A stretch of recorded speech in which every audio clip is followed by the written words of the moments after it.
Hi friends, ఈరోజు మనం ఒక చక్కటి మన పూర్వ చరిత్రలో సంఘటన విందాం. ఓకేనా? పూర్వం ఇప్పటి మన శాస్త్రజ్ఞుల మాదిరిగా మునులు, ఋషులు ప్రభావవంతమైనటువంటి శక్తి కలిగి ఉండేవారు. అనేక రకాలైనటువంటి వస్తువుల్ని కనిపెట్టారు, విజ్ఞానాన్ని అందరికీ అందించారు. అటువంటి రోజుల్లో ఉన్నటువంటి ఒక మహాముని అగస్త్యుడు, ఆయన గురించిన ఆయన జీవితంలో జరిగిన ఒక చిన్న సంఘటన, దాని గురించి చెప్పుకుందాం. ఓకేనా? పూర్వం మణిమతి అని ఒక నగరం ఉంది. ఆ నగరంలో ఇల్వలుడు, వాడి తమ్ముడు వాతాపి, వీళ్ళు నివసించేవారు. వీళ్ళిద్దరూ రాక్షసులు. ఒకరోజు ఇల్వలుడు ఒక బ్రాహ్మణుడి దగ్గరికి వెళ్ళి, బ్రాహ్మణోత్తమ, నాకు ఇంద్రుడితో సమానమైనటువంటి శక్తి సంపదలు కలిగినటువంటి కొడుకుని ఇవ్వా అని అడిగాడు. అడిగేటప్పటికి ఇతను రాక్షసుడు కదా, అందువల్ల రాక్షసుడికి రాక్షసుడే కొడుకుగా పుడతాడు. అతని ఇంద్రుడిగా ఉన్నటువంటి శక్తి కలిగిన ఉన్నటువంటి కొడుకు పుడితే ఇంకేమైనా ఉందా, లోకం నాశనం అయిపోతుంది అని ఆలోచించి ఆ బ్రాహ్మణుడు, కుదరదు, నా వల్ల కాదు బాబు అన్నాడు. అంతే, ఇల్వలుడికి కోపం వచ్చేసింది.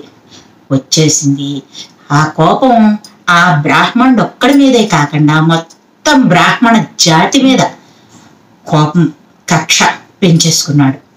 ఇంకప్పటి నుంచి బ్రాహ్మణుల్ని చంపడం మొదలుపెట్టాడు.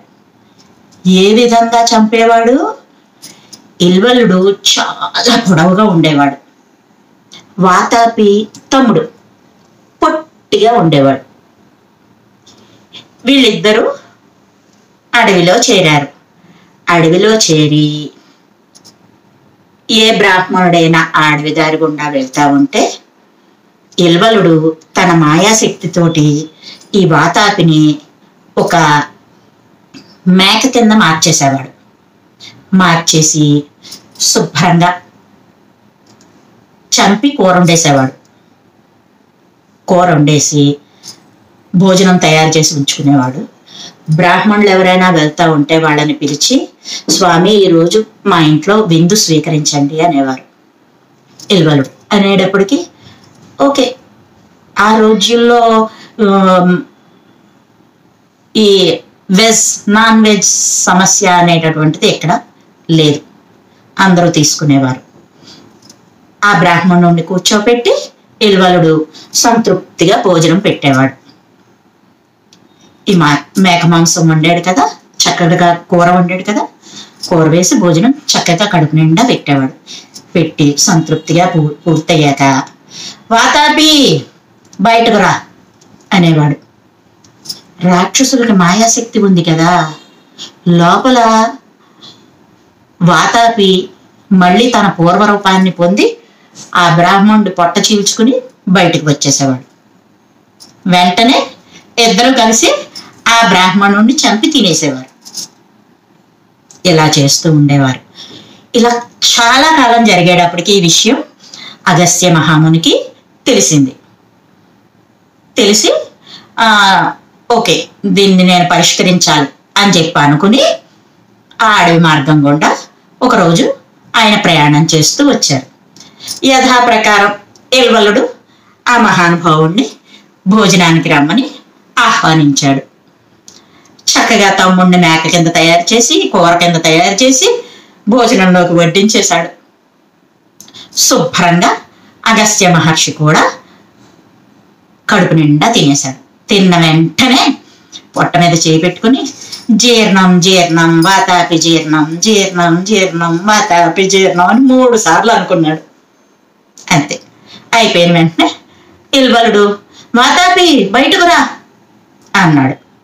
ఏం వస్తాడు ఇంకా, ఆ మహానుభావుడు పొట్టలో జీర్ణమైపోయాడు వాతాపి. ఇంకా కోపంతో ఇల్వలుడు అగస్త్య మహామునిని చంపడానికి ప్రయత్నం చేశాడు. వెంటనే అగస్త్యుడు తన తపశక్తితో ఎల్వలుణ్ణి కూడా సంహరించాడు. అప్పటి నుండి సక్రమంగా ఆహారం జీర్ణం కాకపోతే మన పెద్దవాళ్ళు వాడే ఈ శక్తివంతమైన వాక్యం ఏంటంటే, జీర్ణం జీర్ణం వాతాపి జీర్ణం. ఈ నానుడి అక్కడి నుండి పుట్టింది. మన పూర్వ చరిత్ర ఇది. బాగుందా? మరొక చక్కటి కథలతో, విలువలు నేర్పే సంఘటనలతో మీ ముందుకు మళ్ళీ వస్తాను. నన్ను లైక్ చేయండి, నా స్టోరీస్ని షేర్ చేయండి, సబ్స్క్రైబ్ చేయండి, 10 మందికి పరిచయం చేయండి. Thank you friends. బాయ్.